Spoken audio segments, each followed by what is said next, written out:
नमस्कार दर्शकों, खबरों की खबर कार्यक्रम में आप सभी का एक बार फिर से स्वागत है। इस बार हम देश दुनिया में दिन प्रतिदिन बढ़ते जा रहे सुसाइड के मामलों पर चर्चा करेंगे और जानेंगे कि आखिर क्या कारण है कि आज देश की युवा पीढ़ी आत्महत्या करने की सोच लेती है। साथ ही इसकी पड़ताल करेंगे कि आखिर क्यों कुछ पिछले दशकों से देश दुनिया में आत्महत्या के मामले बढ़ते जा रहे हैं। साथ ही हम जैन धर्म में फैली हुई अंधश्रद्धा, भक्ति और कुरीतियों पर भी विस्तार से चर्चा करेंगे। तो आइए शुरू करते हैं हमारा विशेष कार्यक्रम खबरों की खबर का सच, जो आप जानना चाहते हैं। भारत शूरवीरों की जन्म और कर्म भूमि माना जाने वाला देश है। यहाँ पर सैकड़ों क्रांतिकारी महापुरुषों का जन्म हुआ है, जिन्होंने साहस और संघर्ष का अनूठा उदाहरण पेश किया है। लेकिन आखिर क्या कारण है कि आज देश की धरा पर दिन प्रतिदिन सैकड़ों लोग आत्महत्या करने पर मजबूर हो रहे हैं। जी हाँ दर्शकों, सुसाइड के मामले में भी इंडिया बहुत आगे है। पूरे संसार में प्रति वर्ष करीबन 8 लाख लोग आत्महत्या करते हैं, जिसमें से लगभग 17% लोग भारतीय होते हैं। यानी कि करीबन 1,35,000 भारतीय प्रति वर्ष आत्महत्या करते हैं। लेकिन यही आंकड़ा पिछले एक दशक से आसमान को छूता जा रहा है। WHO के मुताबिक चीन, रूस, अमेरिका, जापान और दक्षिण कोरिया में विश्व भर में सबसे अधिक आत्महत्या के मामले सामने आए हैं। साल 2016 में भारत में आत्महत्या का आंकड़ा बढ़कर 2,30,314 हो गया था। रिपोर्ट के मुताबिक 2016 में 15 से 39 साल के आयु के अधिकतर लोगों की मौत का कारण आत्महत्या ही था।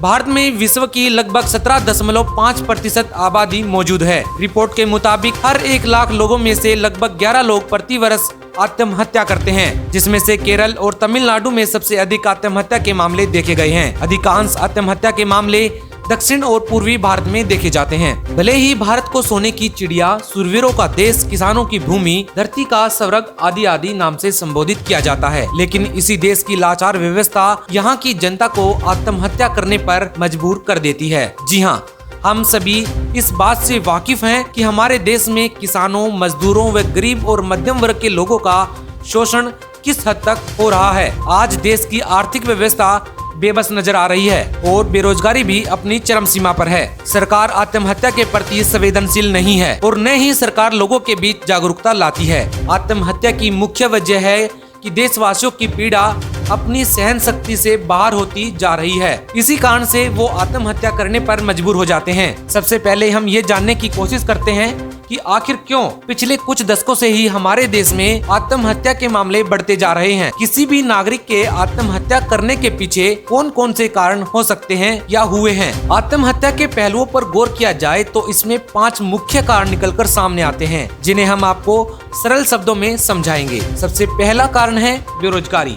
आज देश में सबसे ज्यादा आत्महत्या का शिकार अगर कोई हुआ है तो वह है देश का युवा वर्ग। ये वो समय है जब देश के युवा अपनी पढ़ाई पूरी करने के बाद अपने पैरों पर खड़े होने के लिए रोजगार की तलाश करते हैं, लेकिन रोजगार न मिलने के कारण वो आत्महत्या को गले लगा लेते हैं। अभी हाल ही में अगस्त महीने में देश में बेरोजगारी दर 8.35% मापी गई, जिसमें से शहरी इलाकों में 9.83% और ग्रामीण इलाकों में 7.65% लोग बेरोजगार पाए गए।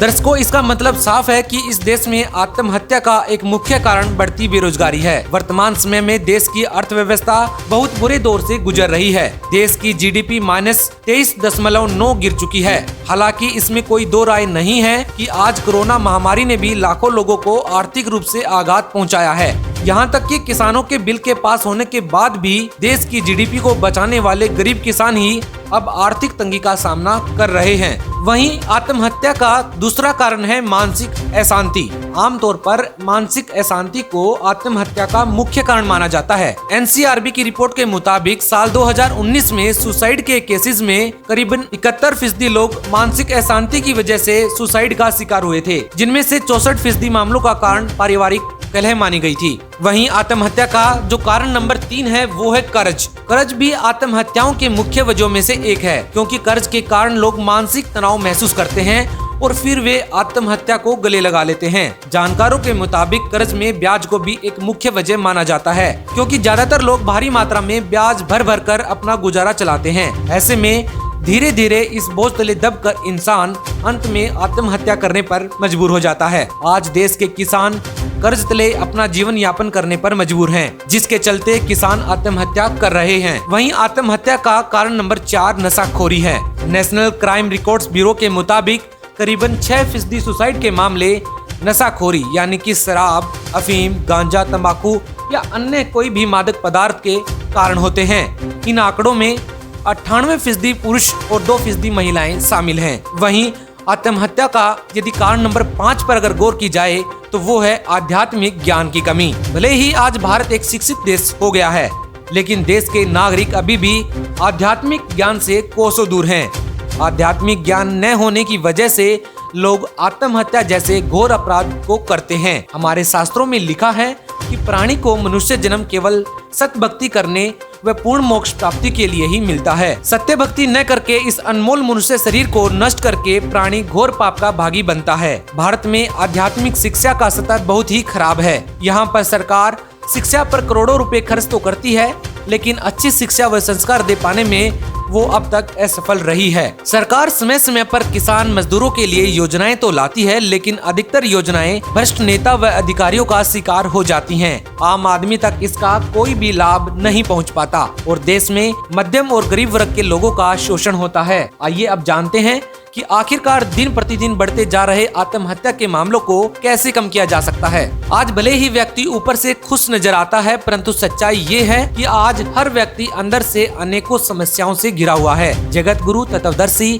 संत रामपाल जी महाराज अपने सत्संगों में बताते हैं कि आत्महत्या करना घोर अपराध है। इससे मनुष्य की परेशानियों का अंत नहीं बल्कि उसकी परेशानियां और बढ़ जाती हैं। मनुष्य यह सोचता है कि मृत्यु के बाद सभी परेशानियां समाप्त हो जाती हैं, पर सत्य तो ये है कि मृत्यु के बाद ही असली परेशानी शुरू होती है। मृत्यु के बाद धर्मराज के दरबार में आत्मा का लेखा जोखा होता है, जिसके बाद पापों का क्रमदंड भोगने के लिए नर्क तथा 84 लाख प्राणियों के शरीर में कुत्ता, गधा, बिल्ली, सुअर आदि आदि भयंकर योनियों का कष्ट उठाना पड़ता है। मनुष्य जीवन हमें सत भक्ति करने के लिए मिलता है। जो मनुष्य मानव जीवन में पूर्ण संत से नाम दीक्षा लेकर सत भक्ति नहीं करते तथा बुराइयों में लिप्त रहते हैं, उनकी धर्मराज के दरबार में दुर्गति होती है। इस विषय में पूर्ण परमात्मा कबीर साहिब जी बताते हैं, कबीर मानुष जन्म पाए कर जो नहीं रटे हरि नाम, जैसे कुआ जल बिना फिर बनवाया किस काम। आज ऐसी न्यूज ने आपको देश में दिन प्रतिदिन होने वाले सैकड़ों सुसाइड पर रोक लगाने का एक सही और सटीक समाधान बता दिया है। जी हाँ दोस्तों, इस कलयुग में जब पाप अपनी चरम सीमा पर होते हैं, ऐसे में सिर्फ पूर्ण परमात्मा कबीर जी ही हमारी सहायता कर सकते हैं। ऐसे में समाज को चाहिए कि जगत गुरु तत्वदर्शी संत रामपाल जी महाराज के मंगल प्रवचनों को सुने व तत्व ज्ञान को समझकर असली सतगुरु की पहचान व परमेश्वर के संविधान का पालन करें। लोगों को चाहिए कि संत रामपाल जी महाराज जी से नाम दीक्षा लेकर सभी बुराइयां जैसे कि चोरी, जारी, ठगी, नशा, रिश्वत आदि को त्याग कर सत भक्ति करें।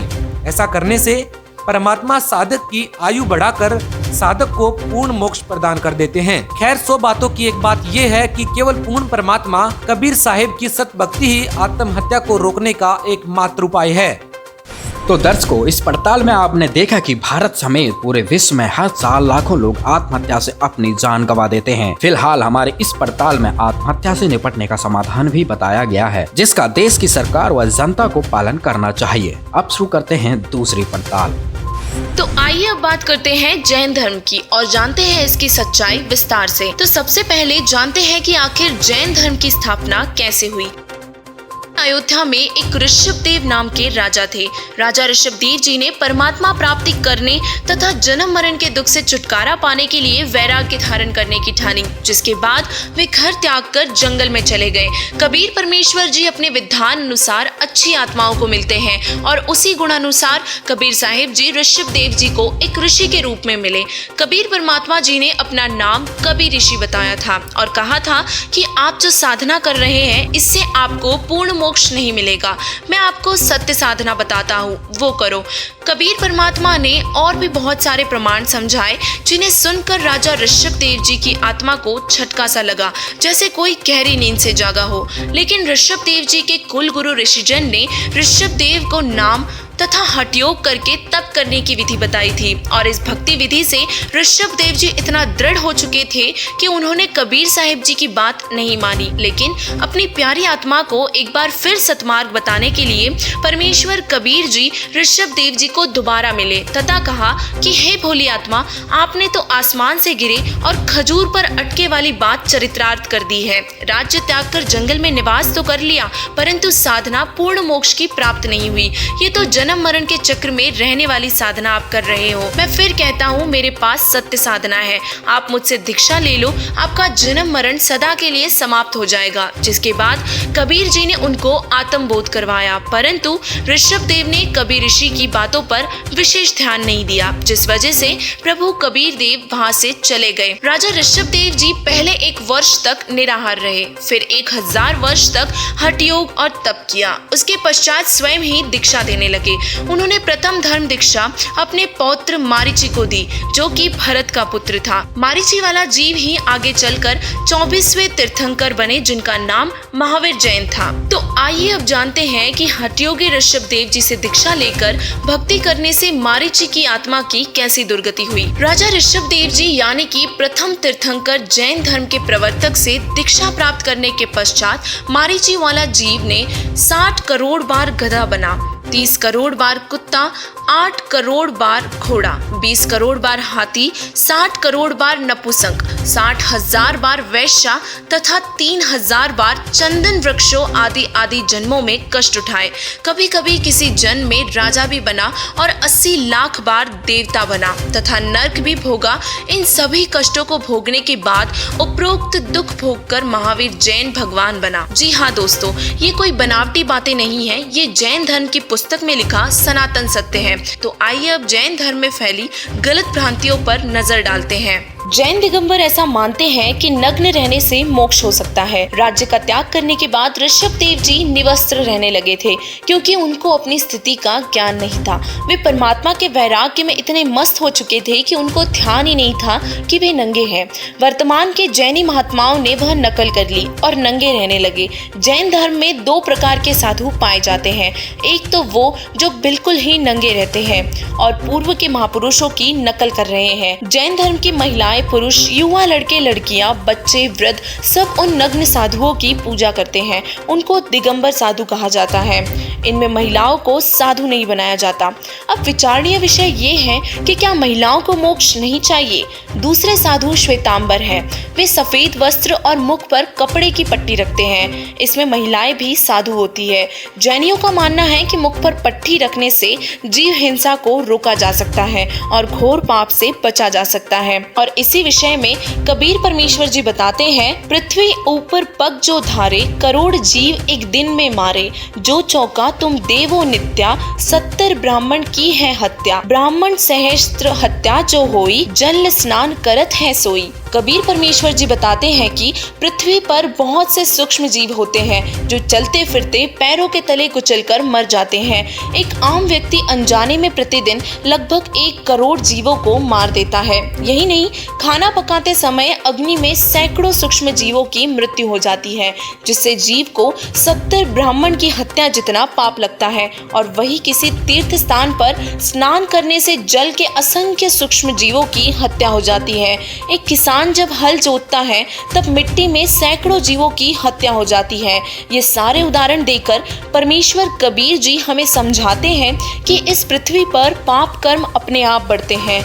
ऐसे में प्राणी को पूर्ण संत से सतनाम और सारनाम रूपी साबुन चाहिए, जो आत्मा के सभी पापों का नाश कर आत्मा को स्वच्छ कर देता है। तो आइए अब बात करते हैं 24वें तीर्थंकर श्री महावीर जैन की, जिन्होंने अपने जीवन में 363 पाखंड मत चलाए। महावीर जैन जी ने तो किसी गुरु से दीक्षा भी नहीं ली थी, यानी कि उनका कोई गुरु नहीं था। और यही सबसे बड़ा कारण है कि महावीर जी का मोक्ष नहीं हुआ है। महावीर जैन ने अपने अनुभव में 363 पाखंड मत चलाए, जो वर्तमान में जैन धर्म में प्रचलित हैं। विचार करें दर्शकों कि महावीर जैन की आगे क्या दुर्दशा हुई होगी। यदि हम गीता और वेदों की माने तो जैन साधकों का मोक्ष तो स्वप्न में भी नहीं हो सकता। जैन धर्म के लोगों का मानना है कि सृष्टि का कोई कर्ता धर्ता नहीं है, यह अनादि काल से चली आ रही है। जैनी लोग मूर्ति पूजा में विश्वास रखते हैं। वे किसी परमात्मा की मूर्ति नहीं रखते जिनको हिंदू समाज प्रभु मानता है, जैसे कि श्री विष्णु, श्री शिव जी, श्री ब्रह्मा जी या देवी जी। यह अपने तीर्थंकर को ही प्रभु मानते हैं। उन्हीं की मूर्तियों को मंदिरों में रखते हैं और ये मंत्र का स्वरूप तथा उच्चारण बिगाड़कर ओमकार को नमोकार बनाकर जाप करते हैं। जैनी धर्म के लोग भक्ति में शरीर को अधिक कष्ट देना लाभदायक मानते हैं और ये साधना निराधार है। इसका प्रमाण हमें किसी भी धर्म ग्रंथ में नहीं मिलता। इस साधना से स्वप्न में भी मोक्ष संभव नहीं है। गीता अध्याय 16 के श्लोक नंबर 9 में कहा है कि गलत साधना द्वारा अनमोल मनुष्य जीवन को नष्ट कराने वाले क्रूर कर्मी सर्व बालों को नोच नोच कर उखाड़ना, निवस्त्र फिरना, गर्मी सर्दी से शरीर को बिना वस्त्र पहने कष्ट देना, व्रत करने के उद्देश्य से कई दिनों तक भोजन न करना, फिर संधारा क्रिया करना यानी कि अन्न जल आहार प्रतिदिन कम करते हुए निराहार रहकर मृत्यु को प्राप्त होना, यह सारी क्रियाओं द्वारा भूखे प्यासे रहकर देहांत करना आदि आदि सब क्रूर कर्म तथा वृथा है। इसे निंदा या आलोचना मत समझना दोस्तों, जैसे को तैसा कहने में निंदा नहीं होती। ऐसे न्यूज आपको कोई भी अप्रमाणित बात कभी नहीं बताएगा। ऐसे न्यूज के सही और सटीक रिसर्च में ये जानकारी जैन धर्म की पुस्तकों से और पवित्र हिंदू धर्म की पुस्तकें गीता जी और वेदों से प्राप्त की गई है। ऐसे न्यूज की पड़ताल में हमने ये पाया कि यदि हमारे प्यारे जैनी भाइयों बहनों को भी मोक्ष चाहिए तो संत रामपाल जी महाराज जी की शरण ग्रहण करनी होगी। संत रामपाल जी महाराज जी कबीर साहिब जी के ही स्वरूप हैं। कबीर परमेश्वर जी ने ऋषभ देव जी को हठयोग एवं नमोकार मंत्र को त्यागने व सत्य साधना करने के लिए बार बार कहा, लेकिन ऋषभ देव जी ने अपना हट नहीं छोड़ा। अगर ऋषभ देव जी शास्त्र अनुकूल साधना करते तो ना उनकी दुर्गति होती और ना ही मनुष्यों हिंदू, मुस्लिम, सिख, ईसाई धर्म के नाम पर बंटवारा होता, क्योंकि यही ऋषभ देव फिर बाबा आदम बनकर जन्मे, जो आज मुसलमानों, ईसाइयों तथा यहूदियों के प्रथम पुरुष तथा नबी माने जाते हैं। अगर वर्तमान के समस्त जैन साधक दुर्गति से बचना चाहते हैं तो संत रामपाल जी महाराज जी की शरण ग्रहण करें और अपना कल्याण करवाएं। आज ऐसे न्यूज की इस रिपोर्ट में पाया कि जैन धर्म में सच्चे भगवान की वास्तविक जानकारी किसी को भी नहीं है। विश्व प्रसिद्ध संत रामपाल जी महाराज जी ने प्रमाण सहित बताया है कि परमेश्वर की सद्भक्ति का तरीका पूरे विश्व में केवल उन्हीं के पास है। इसलिए इस वीडियो को देखने वाले हमारे सभी जैन भाई बहनों से प्रार्थना है, इस वीडियो को जन जन तक पहुँचाएं और संत रामपाल जी महाराज जी की शरण में आकर अपना कल्याण करवाएं। आज हमने विशेष पड़ताल में देश में दिन प्रतिदिन हो रही आत्महत्याओं पर चर्चा की और साथ ही उसे रोकने का सटीक और प्रमाणित तरीका भी बताया। साथ ही जैन धर्म में फैले अंधविश्वास से भरी कुरीतियों पर से पर्दा हटाकर मोक्ष प्राप्त करने के सहज और सरल मार्ग को उजागर किया। अब शुरू करते हैं स्पेशल वीकली बुलेटिन। अमेरिका में राष्ट्रपति चुनाव हुए। संपन्न चुनाव के परिणामों के लिए अभी भी वोटों की गिनती है जारी, जिसमें बाइडेन है 264 सीटों के साथ जीत के बेहद करीब। इसी बीच कई राज्यों में हो रहे हैं हिंसक प्रदर्शन। इसी मामले में अब तक 60 लोग हो चुके हैं गिरफ्तार। वहीं व्हाइट हाउस और डोनाल्ड ट्रंप के घर को कड़ी सुरक्षा देकर किले में किया गया है तब्दील। मोदी सरकार ने 2019 में अपने प्रचार पर खर्च किए 713.20 करोड़ रुपए, यानी कि सरकार ने प्रतिदिन करीबन 2 करोड़ रुपयों का किया खर्चा। आरटीआई में हुए खुलासे के मुताबिक जून 2014 में भाजपा सरकार के सत्ता संभालने के बाद मीडिया पर विज्ञापन और प्रचार पर सरकार ने 4,343.26 करोड़ रुपए किए खर्च। ग्वालियर में 5वीं कक्षा में पढ़ने वाले एक नाबालिग ने की आत्महत्या। बच्चे ने ऑनलाइन क्लास खत्म करने के बाद टाई को बनाया फांसी का फंदा। मौके पर पहुंची पुलिस मामले की कर रही है जांच। रिपब्लिक टीवी के editor in chief Arnab Goswami को सुसाइड मामले में 18 नवंबर तक जुडिशियल कस्टडी में भेजा गया, जिसके बाद अर्नब ने अपनी गिरफ्तारी को चुनौती देते हुए बॉम्बे हाईकोर्ट में डाली याचिका। मिनिस्ट्री ऑफ कल्चर ने अनलॉक 5.0 के तहत देश में 10 नवंबर से म्यूजियम और आर्ट गैलरी को खोलने की दी मंजूरी। साथ ही स्टैंडर्ड ऑपरेटिंग प्रोसीजर भी किया जारी। जम्मू कश्मीर की पूर्व मुख्यमंत्री महबूबा मुफ्ती पर अनुच्छेद 370 का विरोध करते समय राष्ट्रीय ध्वज को अपमानित करने का लगा आरोप। पूर्व नौकरशाहों और सैन्य अफसरों ने महबूबा को 3 साल की जेल की सजा देने की मांग की और इसी के साथ उन पर देशद्रोह का केस दर्ज करने की भी लगाई गुहार। व्हाट्सएप में जल्द ही लॉन्च होगा एक नया फीचर। अब यूजर्स को मिलेगा डिस्पेयरिंग मैसेज नाम का एक विकल्प। इसके तहत 7 दिन के बाद खुद गायब हो जाएंगे स्टोर्ड मैसेज। भारतीय अधिकारियों को मिली एक और कामयाबी। भगोड़े नीरव मोदी के खिलाफ पेश किए गए सबूतों को ब्रिटिश अदालत ने किया स्वीकार, जिसके बाद आरोपी को 1 दिसंबर तक रिमांड में भेजा गया। भारतीय आर्मी चीफ MS नरवणे 3 दिन के नेपाल दौरे पर पहुंचे। भारत नेपाल के बीच हुए सीमा विवाद के बाद किया गया यह पहला दौरा। इसी बीच भारतीय आर्मी चीफ को नेपाली आर्मी चीफ के रूप में भी किया गया संबोधित। धार्मिक टकराव के बाद फ्रांस ने 183 पाकिस्तानियों का वीजा किया रद्द, जिसके बाद पेरिस के पाकिस्तानी दूतावास ने इस खबर की पुष्टि करते हुए ISI चीफ की बहन को अस्थायी रूप से रहने की इजाजत देने का किया आग्रह। US इलेक्शन के बीच जूनियर ट्रंप ने किया विवादित ट्वीट। ट्रंप के बेटे ने ट्वीट में कश्मीर को बताया पाकिस्तान का हिस्सा और साथ ही भारत को बताया बाइडेन और डेमोक्रेट्स का समर्थक। भारत में कोरोना मरीजों का आंकड़ा हुआ 84 लाख के पार। केंद्र सरकार ने कहा 4 राज्यों में फिर बढ़ रहे हैं एक्टिव केसेस। पिछले कई दिनों से रोजाना आ रहे हैं करीबन 50,000 नए केसेस। रिलायंस रिटेल में 2.05% हिस्सा खरीदेगी सऊदी अरब की इन्वेस्टमेंट फर्म और साथ ही करेगी 9,555 करोड़ रुपए का निवेश। इससे पहले भी PIF जियो प्लेटफॉर्म में 11,367 करोड़ का कर चुका है निवेश। चुनाव आते ही देश के नेता हुए एक्टिव। हाल ही में लंबी बीमारी से ठीक होकर पश्चिम बंगाल के 2 दिवसीय दौरे पर पहुंचे गृह मंत्री अमित शाह वहां रैली चलाकर कहा 2/3 बहुमतों से बनाएंगे सरकार। जगत गुरु तत्वदर्शी संत रामपाल जी महाराज के सानिध्य में जम्मू कश्मीर और राजस्थान में 3 जोड़ों का हुआ अनोखा दहेज रहित विवाह। इस शादी में न डीजे बजा, न डांस, न पकवान और न ही कोई हुआ फिजूल खर्च। महज 17 मिनट में दूल्हा दुल्हन सादगीपूर्ण एक शादी के बंधन में बंध गए। दूल्हा दुल्हन ने बताया कि संत जी के अनुयायी नशे को हाथ तक नहीं लगाते, वह कभी दहेज न तो लेते हैं और न ही देते हैं। ट्विटर पर लगभग हर दिन इस्लाम धर्म की पवित्र किताब कुरान शरीफ का हवाला देते हुए संत रामपाल जी महाराज जी के लाखों अनुयायी इस्लाम धर्म में फैली गलत भ्रांतियों का पर्दाफाश करते आ रहे हैं नजर, जिसका विरोध नकली काजी, मुल्ला व अंध भक्तों द्वारा विश्व के आखिरी पैगंबर बाखबर संत रामपाल जी महाराज जी के खिलाफ टैग चलाकर किया गया। जिसके बाद प्रत्युत्तर में संत जी के करोड़ों अनुयायियों ने कुरान में से अल्लाह कबीर की सच्ची इबादत का तरीका बताते हुए facts of Islam by Sant Rampal ji tag को वर्ल्ड वाइड ट्रेंड किया। आज की खबरों की खबर में बस इतना ही। अब अगले रविवार नए मुद्दे के साथ मिलेंगे। आप बने रहिए ऐसे न्यूज चैनल के साथ, सच जो आप जानना चाहते हैं।